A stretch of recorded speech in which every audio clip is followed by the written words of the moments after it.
Hi guys, আজকে আমি আছি আমার আজকের ব্লগে। আজকে অনেক কথা চলেছে ফান।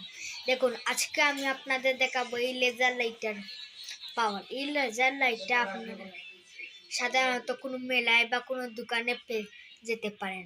এটা প্রাইস মূল্য বেশি নয়, মাত্র 50 থেকে 70 টাকা হবে। আপনাদের এখানে কত টাকা হবে আমি জানি না, আমি দেখিয়ে দিচ্ছি। প্রথমে দেখুন, এটা দিলে আপনার নীল লাইট জ্বলবে। তারপর এটা 3টা লাইট সিস্টেম আছে, তারপর লেজার আছে, তারপর লাল রং, এই যে দেখছেন কত আলো, চমৎকার। তারপর এই দেখুন ডিস্কো লাইট, এটা আপনারা ঘরে টাঙ্গেও দিতে পারেন। তাছাড়া এই দেখুন মেইন লেজারটা আমি দেখিয়ে দিচ্ছি পিছে, আমার পিছনে দেখছেন